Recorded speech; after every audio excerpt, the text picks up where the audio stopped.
Hi, Violet Sky of Unretouched Travel here.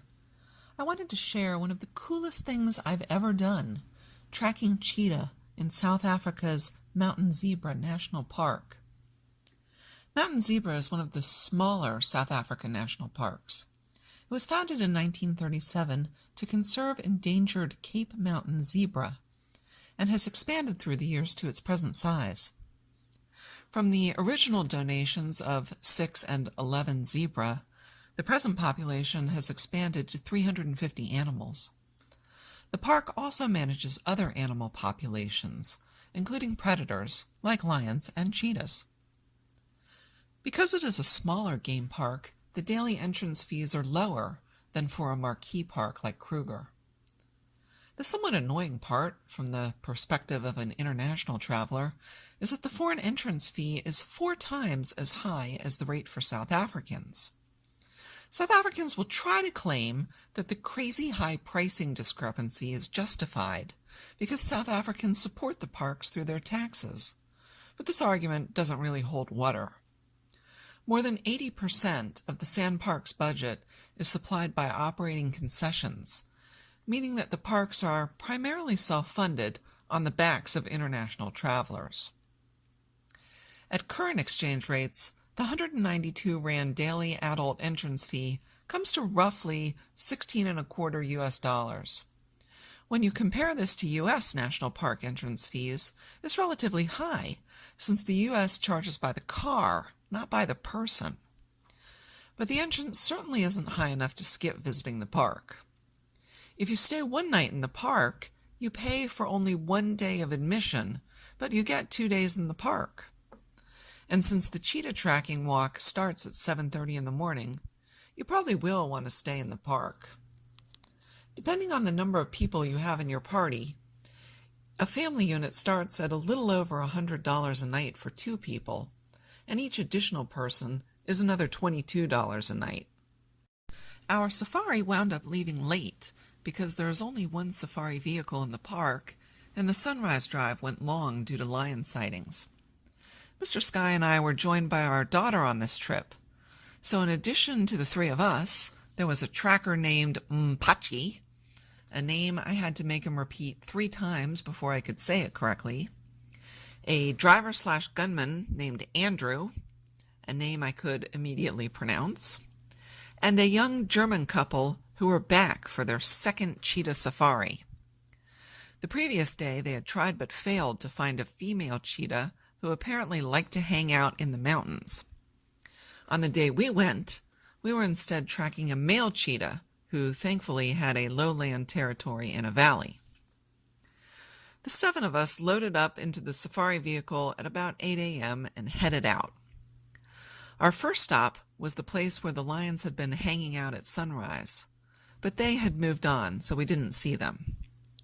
Periodically, Mpachi and Andrew would stop and put out a radio antenna, listening for a signal from the cheetah's radio collar.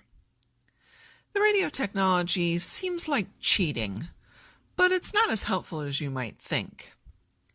The radio signal sound varies with distance, getting stronger the closer you get. But the signal doesn't give you direction.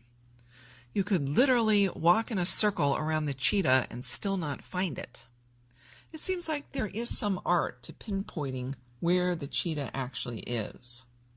Because Mpachi was the same tracker who had failed to find the female cheetah the day before, I was somewhat skeptical that he was going to lead us to the male cheetah. Adding to my skepticism was the fact that Andrew and Mpachi disagreed with each other over where the cheetah was actually likely to be. Mpachi claimed the signal was stronger at the top of the valley, but Andrew felt that the cheetah would be found further down in the valley by a dam. Their arguing did not inspire confidence. What was interesting is that they argued in English, because they were from different parts of South Africa, and English was their only common language. Andrew drove back into the valley a short way and stopped the vehicle. We all got out and started walking down the hill and down the valley floor, stopping periodically to listen to the radio signal. We all scanned the countryside for signs of the cheetah, but all was quiet. It's a little eerie to walk through the bush in a game park, because you know that there are animals who can kill you running around. The first rule on a self-guided safari is never get out of your car. So self-drive safaris are a pretty sedentary experience. Once we got down the hill, the ground was relatively level, although it was pretty rocky. It was a little tricky to search for cheetah because you had to keep watching your footing to make sure you didn't stumble or twist an ankle. After about 2 miles of trekking, we came over a rise and surprised a large herd of eland. There was also a herd of wildebeest in the distance. It's pretty wonderful to see such large animals while on foot. We continued on another half-mile to the end of the valley when Andrew said, "There it is." And sure enough, the male cheetah was sitting under a tree up a slight hill where he had a view of the entire valley. He probably had seen us coming for miles, but we were probably only about 200 yards away when we finally saw him. Now that we had finally located the cheetah, Mpachi gathered us together to tell us the rules. We all had to stick together as a group, and we were not to crouch down while taking pictures. Then we slowly and carefully followed Mpachi and Andrew up the hill until we were only about 30 yards from the cheetah.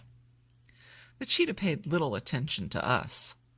I figure this cheetah is tracked about 3 times a week, so a group of humans wasn't coming as any surprise to him.